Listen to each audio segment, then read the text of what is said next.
Hi friend, welcome to game of winning. आज की इस वीडियो में काफ़ी सारी इंटरेस्टिंग अपडेट्स होने वाली हैं। शुरुआत कर लेते हैं आने वाले स्मैकडाउन के एपिसोड से। वहाँ पे आपको बता दूं WWE ने कुछ चीज़ें ऑफिशियल करी हुई हैं, जैसे कि Tiffany Stratton versus Jade Cargill के 20 टाइटल मैच देखने को मिलने वाला है।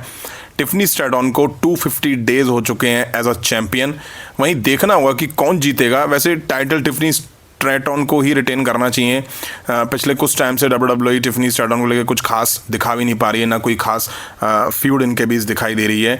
वहीं ड्रू मैकेंटायर और रैंडी ऑर्टन भी इस एपिसोड में दिखने वाले हैं। दोनों एक दूसरे को कन्फ्रंट कर सकते हैं, ब्रॉल वगैरह दिख सकता है और इनके बीच रेसल पलूजा को लेकर मैच भी अनाउंस करा जा सकता है। अब ट्रिपल एच ने बोला था कॉडी रूड्स रेसल पलूजा में वापसी करेंगे या रेसल पलूजा में दिखेंगे, तो देखना होगा कि कॉडी रूड्स इसी स्मैकडाउन के एपिसोड में दिखते हैं या डायरेक्ट फिर वो रेसल पलूजा में दिखते हैं। वहीं ब्रॉक लेसनर इस स्मैकडाउन में दिखने वाले हैं, जहां वो प्रोमो ही देते हुए दिखाई देंगे। अब देखना ये होगा कि वो सीना के बारे में कुछ कहते हैं या नहीं कहते हैं। कुछ कहते भी हैं तो वो क्या कहते हैं जॉन सीना को बारे में, और मुझे लगता है कि शायद ये लास्ट चांस होगा रेसल पलूजा के लिए बिल्डअप करने का। नेक्स्ट बात कर लेते हैं ट्रिपल एच की। ट्रिपल एच से जुड़ा कुछ बड़ा सामने आ रहा है। ट्रिपल एच ने सोशल मीडिया पे एक पोस्ट करके कुछ कहा है, जिसमें लिखा कि triple H just announce that we will be making a huge announcement tomorrow at 3 PM ET on WWE's YouTube channel, one that will change the game. मतलब कि ट्रिपल एच कुछ बड़ा अनाउंसमेंट करने वाले हैं जो कि WWE के यूट्यूब चैनल पे आएगा, जिस अनाउंसमेंट के बाद गेम चेंज हो जाएगा। मतलब गेम चेंजेस अनाउंसमेंट होने वाला है ट्रिपल एच की साइड से।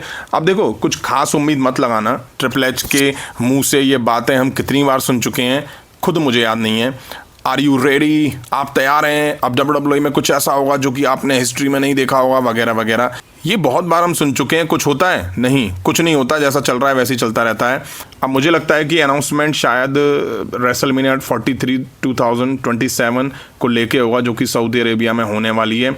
ट्रिपल एच आके कहेंगे the biggest event ever seen, the best thing for our industry, the thing you have all been waiting for is coming in 2027। Are you ready for Saudi Mania? बस ये speech हो सकती है triple H की।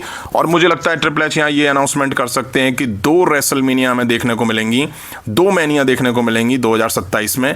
एक Saudi की होगी और एक US वाली होगी, जैसे कि हम पहले भी देख चुके हैं रॉयल रंबल और ग्रेटेस्ट रॉयल रंबल।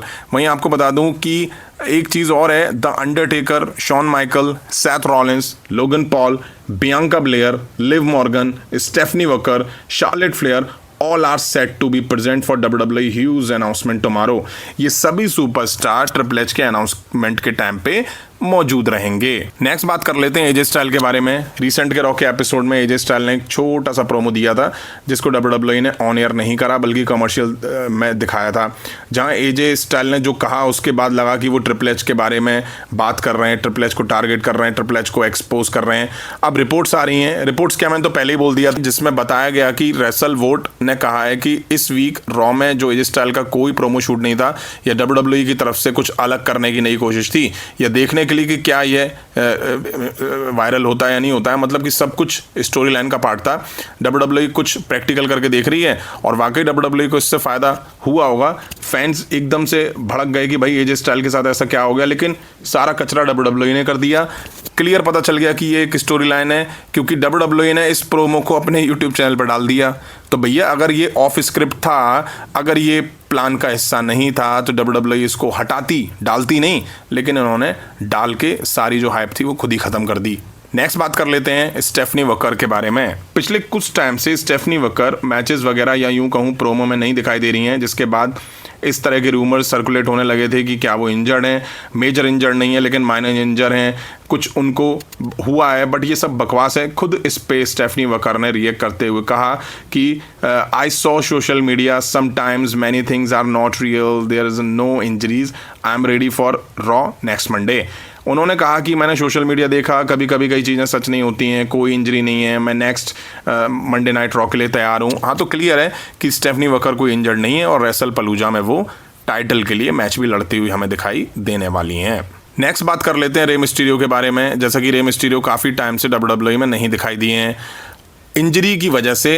अब रिपोर्ट्स ऐसी आ रही हैं कि जिसमें बताया गया है कि PW इंसाइडर ने कहा है कि Rey Mysterio is very close to returning to the ring following his injury. He is expected to be at the performance center next week as a part of his return process. मतलब ये clear है कि Rey Mysterio अपनी जो injury है उसके बाद ring में रिटर्न करने के लिए काफ़ी नज़दीक आ चुके हैं।